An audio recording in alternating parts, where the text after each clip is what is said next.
Hello दोस्तों, chemistry classes में आप सबका स्वागत है। तो आज हम डिस्कस करने वाले हैं सॉलिड स्टेट के 7th लेक्चर में, यानी कि क्रिस्टल संरचना से तत्व के घनत्व का परिकलन। यानी कि क्रिस्टल संरचना एक हो, उसी से हमें तत्व के घनत्व का परिकलन की यानी गणना करना है, तत्व के घनत्व की गणना करना है। तो चलिए इस लेक्चर में हम बताएंगे कि तत्व के घनत्व की गणना कैसे करते हैं। तो स्टार्टिंग सबसे पहले घनत्व बराबर आप जानते ही हैं क्या होता है, द्रव्यमान बटे आयतन, है ना। बेसिक काफी छोटी क्लास में ही पढ़े होंगे कि घनत्व बराबर क्या होता है, द्रव्यमान बटे आयतन। अगर किसी तत्व का या किसी भी चीज का घनत्व का परिकलन अगर करना है, ज्ञात करना है, तो हमें उस तत्व का द्रव्यमान और उसका आयतन अगर पता हो तो हम उसका घनत्व निकाल सकते हैं, डिफाइन कर सकते हैं। तो सबसे पहले देखिए, यहां से हम लिखेंगे फॉर्मूला, यानी कि तत्व का घनत्व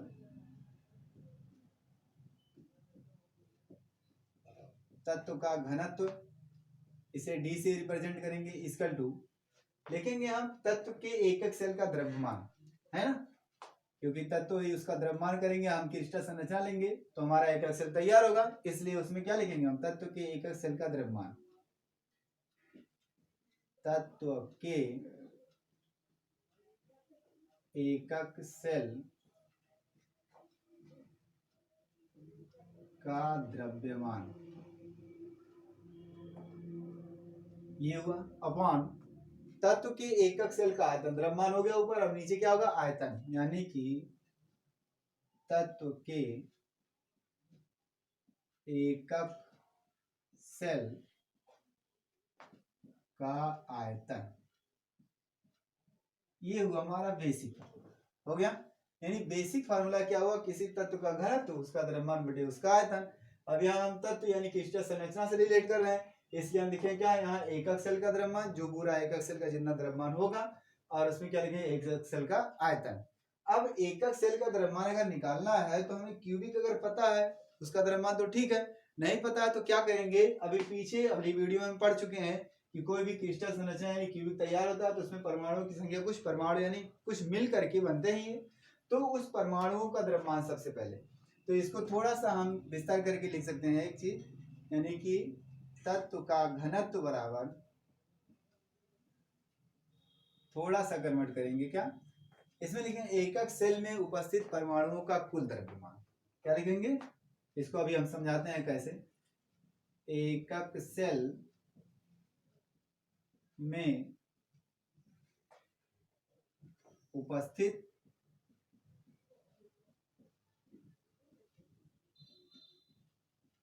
परमाणुओं का कुल द्रव्यमान अपॉन वही एकक सेल का आयतन।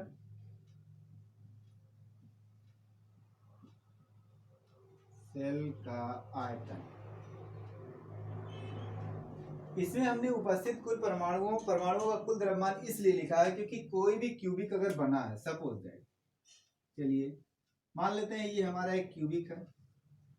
अब इस पूरे क्यूबिक का हूबहू एक साथ द्रव्यमान हमें नहीं पता है ना, लेकिन हम एक चीज जानते हैं इसमें कि एक क्यूबिक अगर बना है तो कुछ परमाणुओं से मिलकर के, छोटे छोटे परमाणु से मिलकर के बना है। उस परमाणु को देखते हैं कि कितने परमाणु इसमें मिले हुए, सपोज दैट जितने परमाणु इसमें मिल करके बनाए हैं इस पार्ट को, है ना, उन सभी परमाणुओं का अगर द्रव्यमान हम जान जाएं तो वह पूरा द्रव्यमान क्या होगा, क्यूबिक का होगा। यानी कहने का मतलब कि एक बक्सा है, उस बक्से में अगर बॉल भरा हुआ है ना, सपोज दैट 100 बॉल भरे हुए हैं। अब बक्से का वजन हमें नहीं पता है, लेकिन अगर कहा गया कि उस बक्से का टोटल वजन कितना होगा, यदि उसमें 100 बॉलों में से एक बॉल का जो परमाणु एक बॉल का जो वजन होगा वो 100 ग्राम होगा। यानी कहने का मतलब कि एक बक्सा, उसमें 100 बॉल है, उस बक्से का द्रव्यमान नहीं पता हमें, लेकिन कहा गया है कि उस बक्से का द्रव्यमान क्या होगा यदि उसमें रखा हुआ एक बॉल का जो द्रव्यमान है वो 100 ग्राम है। तो क्या करेंगे, उसमें मल्टीप्लाई कर देंगे 100 का, तुरंत पता चल जाएगा। यानी कैसे पता चला कि हमें जो परमाणु का द्रव्यमान पता था और परमाणु की संख्या पता थी, यानी बॉल का द्रव्यमान पता था, बॉल की संख्या पता थी, तो हमें क्या हुआ, उस पूरे बक्से का वजन निकल गया। तो ऐसे हमारा एक क्यूबिक है, क्यूबिक में सपोज दैट ये परमाणु मिल करके ऐसे ऐसे पूरी तरह से इसको बना लिए हैं। ये हम एक सपोज दैट परमाणु डाल रहे हैं, भर रहे हैं, सपोज मान लीजिए कि एक परमाणु भर गया है ना, ये इतने परमाणु मिलकर के क्यूबिक तैयार किए हैं। तो हम कहेंगे अब कि इस क्यूबिक का वजन कितना है, नहीं बता पाएंगे, लेकिन अगर कह दिया जाए कि इसमें इतने परमाणु है ना, और एक परमाणु का वजन इतना है तो कितना होगा, तो यही चीज तो लिखेंगे। क्यूबिक के वजन की जगह क्या लिखेंगे, कुल परमाणु का द्रव्यमान जितना होगा वही हमारा क्यूबिक का वजन होगा। इसलिए हमने यहाँ क्या लिखा है, एकक सेल में उपस्थित परमाणुओं का कुल द्रव्यमान हो गया। अब चलिए उसको निकालने से पहले कुछ चीजें मानते हैं, मानेंगे हम। सपोज दैट, इतना समझ में आ गया, कहीं लिखा हुआ, ठीक। अब यहां से लिखेंगे हम, माना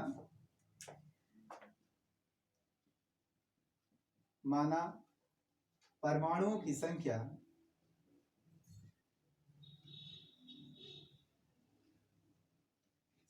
बराबर क्या है, जेड मान लेते हैं, है ना। सांकेतिक रूप में कुछ भी मान सकते हैं, लेकिन बुक में दिया है इसलिए मान लेते हैं, वरना इसको केवल ध्यान देना कि ये जेड हमारा क्या है, यहाँ परमाणु की संख्या है।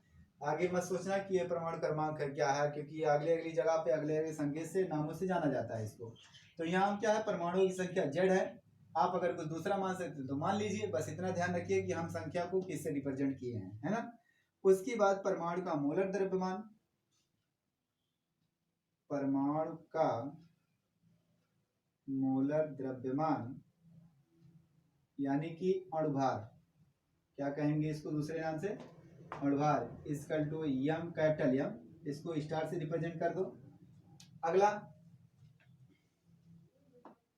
एकक सेल के कोर की लंबाई,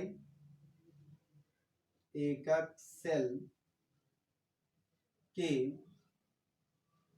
कोर की लंबाई क्या है, ए है, हो गया। अब इसमें क्या द्रव्यमान लिखेंगे हम, क्या कि परमाणु का जो द्रव्यमान होगा, है ना। यहाँ तो परमाणु का मोलर द्रव्यमान, परमाणु का द्रव्यमान माना, यहाँ क्या करेंगे, परमाणु का द्रव्यमान क्या मानेंगे, सपोज दैट स्मॉल एम, ये हुआ। अब स्मॉल एम जो हमारा होता है वो क्या होता है, मोलर द्रव्यमान, यानी किसी परमाणु का द्रव्यमान जो है वो उसकी मोलर द्रव्यमान एवोगाद्रो संख्या के अनुपात के बराबर होता है, यानी कि एवोगाद्रो संख्या के अनुपात के बराबर। तो हम कह सकते हैं कि मोलर द्रव्यमान, परमाणु का मोलर द्रव्यमान यानी कि एम स्टार अपॉन एवोगाद्रो संख्या, यानी कि एवोगाद्रो संख्या, इसको रिप्रेजेंट करेंगे एन ए से, और इसकी वैल्यू जो हमारी होगी वो एन ए बराबर 6.022 गुणे 10⁻23 परमाणु प्रति मोल, यानी कि एक मोल में इतने परमाणु हो सकते हैं, हो गया। तो इतनी चीज तो बेसिक हुई, है ना। अब इसको कैसे हम वहां रखेंगे, चलिए देखते हैं। तो सबसे पहले क्या लिखा है, एकक सेल में उपस्थित परमाणुओं का कुल द्रव्यमान। तो जितना द्रव्यमान अगर निकालना हमें कुल, तो क्या करेंगे, वो टोटल संख्या होनी चाहिए, और कुल द्रव्यमान, एक परमाणु का द्रव्यमान जो उसमें गुणा अगर कर दें तो कुल द्रव्यमान निकल जाएगा, है ना। तो यहां लिखेंगे एकक सेल में परमाणुओं का कुल द्रव्यमान यानी क्या हो जाएगा, इजिकल टू कितना है, परमाणुओं की संख्या गुणे परमाणु का द्रव्यमान, परमाणुओं की संख्या गुणे परमाणु का द्रव्यमान, यानी क्या आएगा, suppose that Z into small M, क्योंकि परमाणु द्रव्यमान हमने क्या माना, स्मॉल एम माना, है ना। तो स्मॉल एम यानी जेड इंटू स्मॉल एम। अब ये जो हमारा है वो क्या हुआ, एकक सेल में परमाणुओं का कुल द्रव्यमान हो, यानी कह सकते हैं एकक सेल का सभी पूरा द्रव्यमान। लेकिन अब स्मॉल एम की वैल्यू हमें एक रूप में पता है कि अगर हमें परमाणु का द्रव्यमान नहीं पता है तो परमाणु का क्या होगा, अणुभार पता रहता है ना। क्वेश्चन इस पे आएगा जब, तो उसमें आपको डायरेक्टली अगर परमाणु का द्रव्यमान दे दिया तो ठीक है, इसका इस्तेमाल नहीं करना।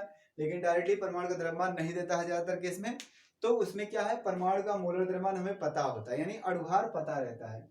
तो अणुभार पता रहता है तो वहां से हम मोलर द्रव्यमान निकालें, क्योंकि अणुभार यानी मोलर द्रव्यमान जो होता है एवोगाद्रो संख्या और द्रव्यमान के अनुपात के बराबर आता है, यानी कि परमाणु का द्रव्यमान मोलर द्रव्यमान और उसके एवोगाद्रो संख्या के अनुपात के बराबर होता है।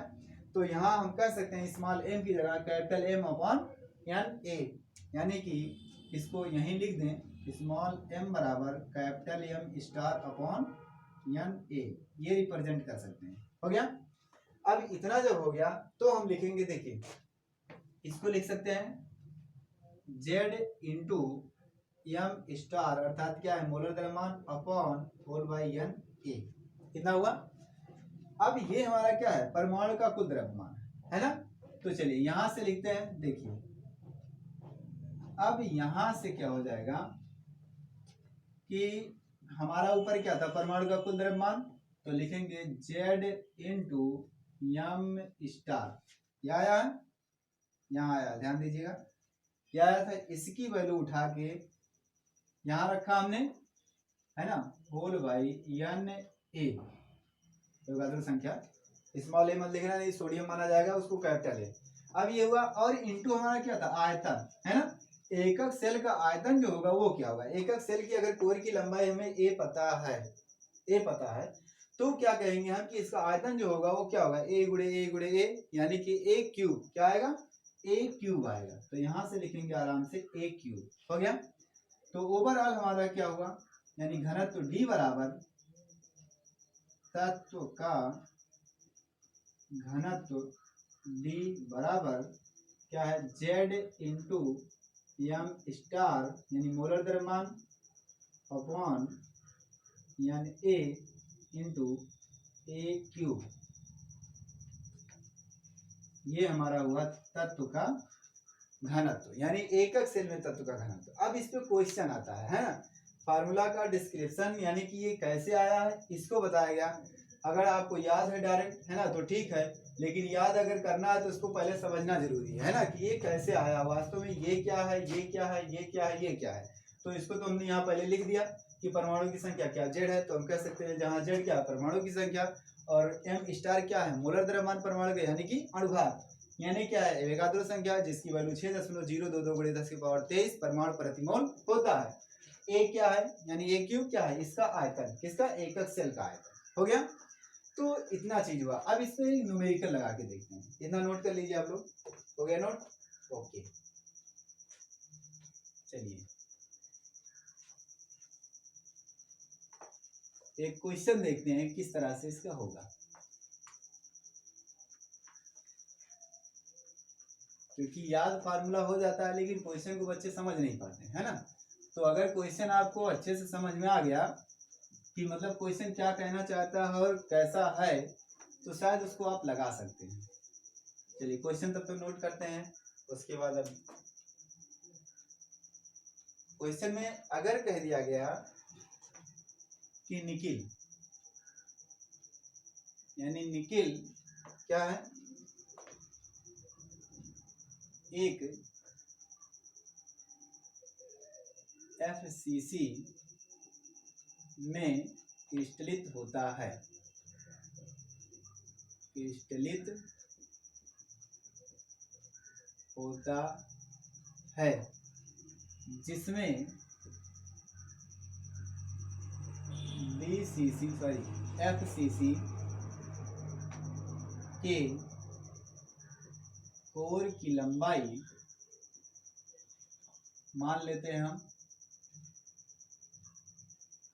2.5 × 10⁻⁻2 है ना सेंटीमीटर सपोज है, हो गया। अब इतना मान लिए, उसके बाद हम कह दिए डायरेक्ट कि निकिल के है ना यानी निकिल के एकक सेल का घनत्व कितना होगा, तो क्या होगा यहाँ से तब निकिल के एकक सेल का घनत्व कितना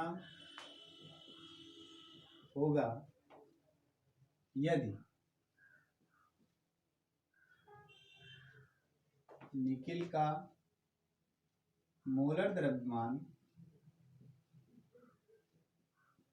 सपोज दैट मोलर द्रव्यमान कितना 56 मान लें, है ना। क्या है मोलर द्रव्यमान 56 ग्राम प्रति मोल है। चलिए ये क्वेश्चन हुआ, यानी कि अगर ये मोलर द्रव्यमान ना दिया हो तब भी आपको ध्यान देना है कि निकल का मोलर द्रव्यमान कितना होता है, यानी अणुभार। इसको दूसरे नाम से क्या जानते हैं, अणुभार। बहुत बच्चे कंफ्यूज होते हैं, ध्यान दीजिए काफी। अब क्वेश्चन में क्या करा, निकिल एक भी यानी एफसीसी में क्रिस्टलीकृत होता है या क्रिस्टलित होता है, जिसमें एफसीसी के कोर की लंबाई 2.5 × 10⁻² सेंटीमीटर है। तब निकिल के एकक सेल का घनत्व कितना होगा यदि निकिल का मोलर द्रव्यमान यानी अणुभार 56 ग्राम प्रति मोल है ना। अब लगाना है आपको, सोचिए क्या क्या दिया उसमें, और हमें फार्मूला ये है पता, है ना। यानी कि फार्मूला हमें ये पता है, लेकिन इस पे वैल्यू रखने के लिए क्या क्या हमको चाहिए। चलिए अगर मान लेते हैं मोलर द्रव्यमान कह दिया, तो मोलर द्रव्यमान क्या है, यम है, ये निकल गया। कोर की लंबाई अगर दिया है तो आयतन निकल गया, सही है। एवोगाद्रो संख्या आपको याद होना चाहिए, या कभी कभार क्वेश्चन में दे देता है, तो हो गया। लेकिन एक चीज बच रहा है, जेड, है ना। यानी कि 3 चीजें तो पता हो गई बेसिकली, लेकिन जेड बच गया। अब जेड को निकालना, कैसे निकालेंगे, चलिए। जेड क्या है उसमें, क्या है, ठीक, यानी क्या है, परमाणुओं की संख्या। ओके, सही सोचा आप लोगों ने। नहीं याद आ रहा तो याद करना बाकी लोग। क्या है हमारा जेड, परमाणुओं की संख्या। अब ध्यान देना, परमाणुओं की संख्या कौन सी लेंगे हम। क्वेश्चन को पढ़ना बार बार, जब समझ में आएगा तभी आगे बढ़ना। ध्यान देना, एफसीसी इसी पॉइंट पे डिस्कस किया जाएगा ज्यादातर। अगर एफसीसी दिया है, इसका मतलब है कि हमारा जो निकिल है वो एफसीसी की संरचना तैयार कर रहा है, यानी बना रहा है। तो एफसीसी की संरचना बनाने में आपको पिछला थ्योरी ध्यान देना होगा, है ना। अगर नहीं देखे हैं पिछली वीडियो तो जाकर के आप देख लीजिए, यानी लेक्चर 5 और 6, है ना, पूरी तरह से। और 4th देखते हैं तो तीनों आ जाएगा, एससीसी, बीसीसी और एफसीसी, तीनों आ जाएगा। तो उसको देखिए कि एफसीसी किसे कहते हैं, यानी एफसीसी का मतलब होता है फलक केंद्रित घन क्रिस्टल, है ना। तो फलक केंद्रित घन क्रिस्टल इस प्रकार का होता है कि उसके अवयवी कण जो हमारे होते हैं वो कोनों के अलावा प्रत्येक फलक के केंद्र में भी उपस्थित होते हैं। यानी कि वो जो चित्र बनता है, जो अवयवी कण उसमें पार्टिसिपेट होते हैं, बनाते हैं, वो कोनों पर भी उपस्थित होते हैं और कहाँ होते हैं, फलक में भी उपस्थित होते हैं। चलिए ये चित्र थोड़ा सा हम दिखा देते हैं। ये क्यूबिक तैयार हो रहा है ना, यानी कि प्रत्येक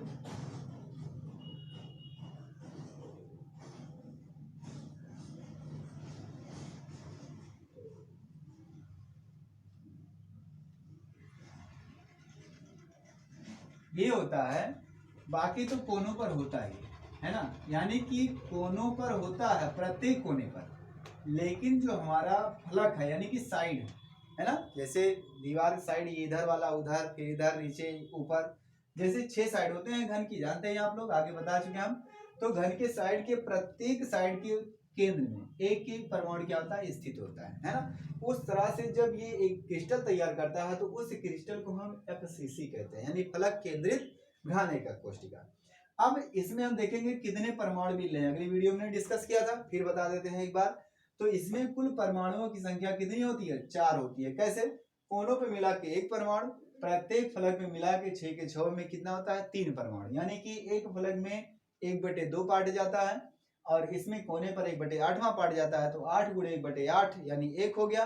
और 6 गुणे यानी 6 साइड है, और 1/2 एक पोर्शन में जा रहा है, तो 6 × 1/2 यानी कि 3। तो 1 और 3 कितने हो गए, टोटल 4, है ना। तो सबसे पहले यहाँ लिखेंगे हम गिवन दैट, क्या क्या दिया है ना। जब तक आप जान नहीं जाएंगे, लिख नहीं लेंगे, तब तक आसान नहीं होगा। अगर इतना लिख लेते हैं, समझ जाते हैं, तो समझिए क्वेश्चन सॉल्व हो गया। तो जेड बराबर यानी कि परमाणुओं की संख्या, अब यहाँ लिखेंगे एफसीसी में, ध्यान दीजिएगा, इसी से नाम निकलेगा। बीसीसी रहेगा तो बीसीसी के लिए कितने परमाणु होगा वो अलग रखेंगे, एससीसी होगा तो एससीसी के लिए कितने परमाणु होंगे वो अलग हम रखेंगे। तो यहाँ एफसीसी में परमाणुओं की संख्या यानी FCC में परमाणुओं की संख्या यानी कि Z बराबर कितना आया 4 परमाणु, इन हो गए 4। ध्यान दीजिएगा BCC के लिए अलग होगा, SCC के लिए अलग होगा, इसलिए क्वेश्चन गलती कर देते हैं बच्चे, है ना, याद रखते हैं, ज्यादातर इसी पे आता है तो इसको याद रखते हैं, कहीं जरा सा कन्वर्ट कर देता है, अगर BCC लिख दिया तब भी 4 लगा के चले आते हैं। तो आपको क्वेश्चन ध्यान से पढ़ना है कि किसके लिए बता रहा है और उसमें कितना परमाणु पार्टिसिपेट हो रहा है यानी लग रहे हैं। तो ये हो गया कोर की लंबाई यानी A बराबर 2.5 गुणे 10⁻⁻2 सेंटीमीटर, ये हो गया। आगे हाँ, मोलर द्रव्यमान यानी कि अणुभार M स्टार इक्वल टू हमने क्या माना 56 ग्राम प्रति मोल, हो गया। अगला और कुछ नहीं दिया है, एवोगाड्रो संख्या हम जानते हैं, वी नो दैट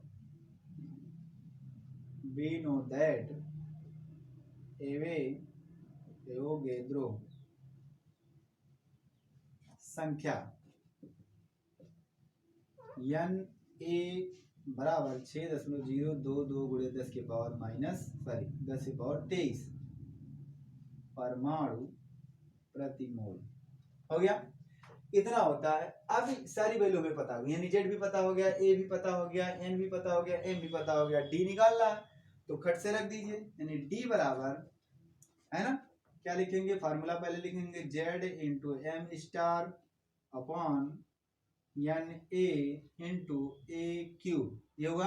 अब सब पर वैल्यू रखिए आराम से, कुछ नहीं, Z की जगह पे Z का मान यानी 4 इंटू M की जगह पे कितना 56 बटे Na की जगह पे कितना 6.022 गुणे 10⁻23 और गुणे A की जगह पे कितना रखेंगे हम, क्या रखेंगे, डायरेक्ट ये जो वैल्यू दिया है A का, तो A क्यूब कर देंगे 2.5 गुणे 10⁻⁻2, है ना, सेंटीमीटर ओवरऑल क्या हो जाएगा हमारा, अब 12 ग्राम में दिया है तो ग्राम प्रति सेंटीमीटर क्यूब, सीधा सीधा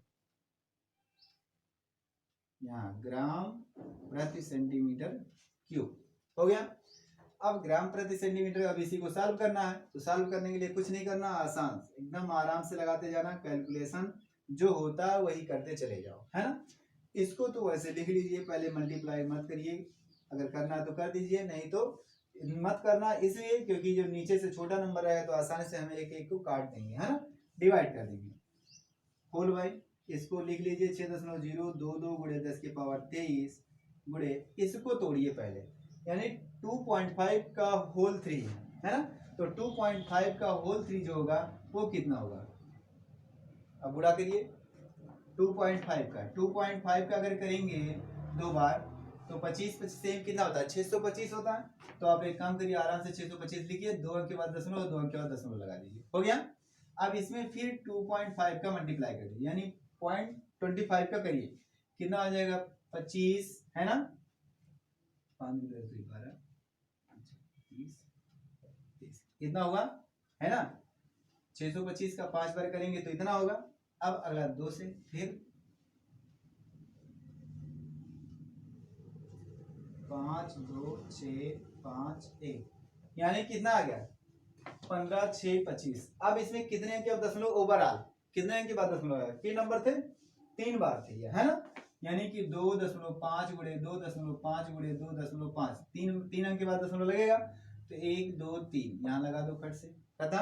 कितना आ गया हमारे पास 15.625 गुणे 10 के पावर माइनस, अब घात का क्या होता है, गुणा होता है, उसको मत करना रिपीट 3 बार, है ना, उसका घात मत करना, नहीं पता चलेगा 10 पावर -8 लिख के बैठ जाओ, नहीं, क्या होगा, घात में हमेशा गुणा होता है, तो लिख देंगे 3 दूनी 6, हो गया, ग्राम प्रति सेंटीमीटर क्यूब, मात्रक हो गया। अब ओवरऑल इसको सॉल्व करिए, जो आएगा वो आंसर हो जाएगा, है ना। अब अगर देखिए इससे काटना हो तो काट दीजिए, इससे काटना हो तो काट दीजिए, ये घात क्या होगा, जुड़ जाएगा, आधार समान है, देखिए डायरेक्टली हम लिखते हैं अप्रोक्सीमेट, 6 मान लेते हैं इसको, 6 से इसको काट देते हैं, है ना, 6 से काटिए, या पहले 2 अंक से काटिए इसको, चलिए 2 दूनी 4 2 3 6, 3 से काट दिए 0.01 लिख सकते हैं, नहीं तो ना लिखिए कोई बात नहीं, और इसको इससे काटिए, है ना।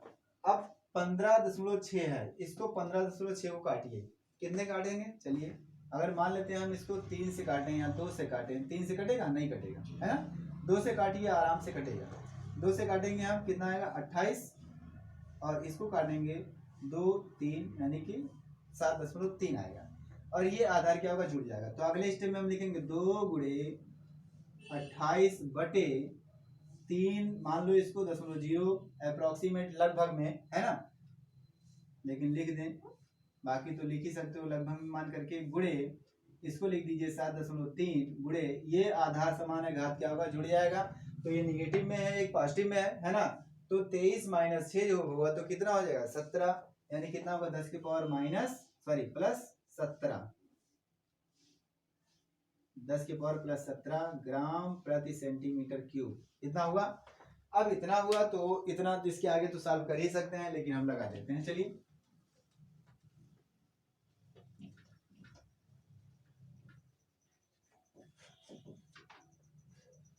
क्या बचा है, यानी d बराबर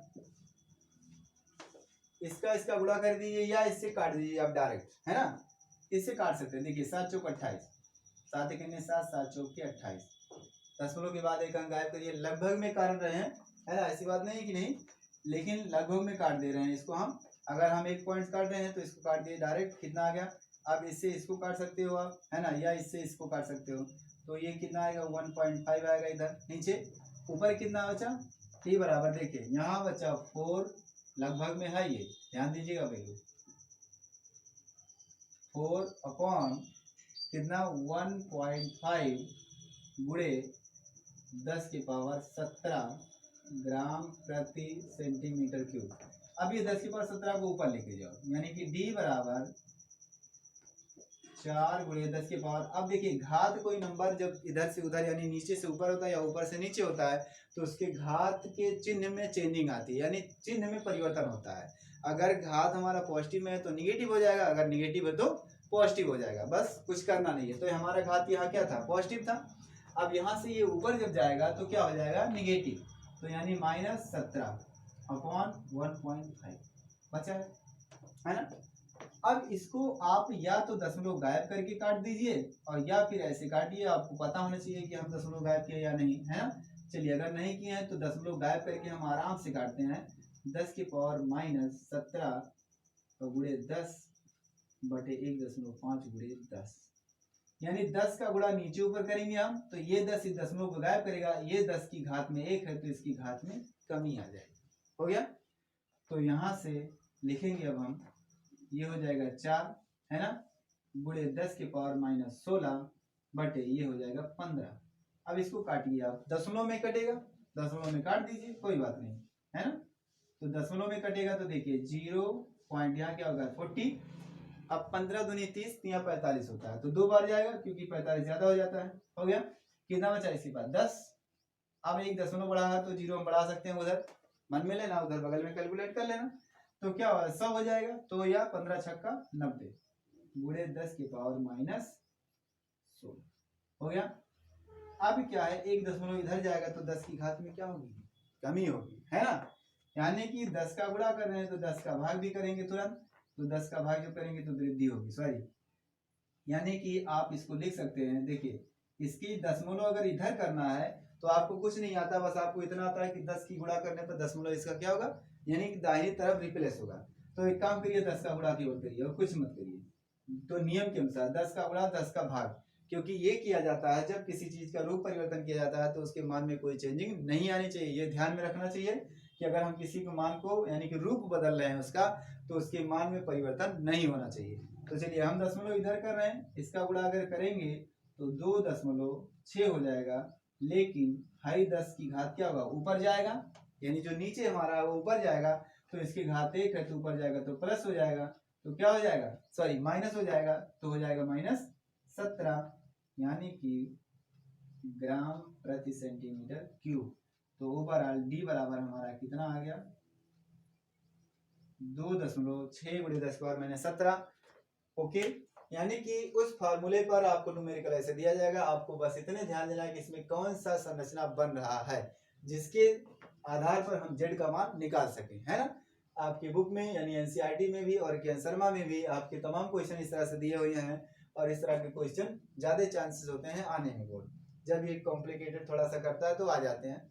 तो इसमें आप ध्यान दीजिए, क्वेश्चन कुछ कठिन नहीं है ना, आपको सॉल्व करना है पुराने नियम से जो हो रहा है। सॉल्व करने का तरीका जो आप जानते हैं कक्षा 1 से लेकर के 12 तक जो पढ़े हैं, सॉल्व करते चले जाइए। बस शुरुआत आपको करना है कि हाँ वास्तव में ये वैल्यू हमें रखना है कि नहीं रखना है।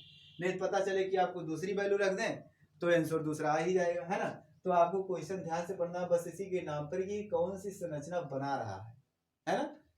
तो ओके, आपको फार्मूला याद होना चाहिए, उसमें क्या क्या है, उसमें क्या जरूरत है, उसको काफी समझ ध्यान में रखना जरूरी है। और उसके हिसाब से जेड की वैल्यू कैसे आएगी वो क्वेश्चन में नाम दे देगा आपको कि ये स्ट्रक्चर बना रहा है।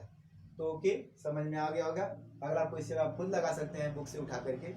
All ready, okay.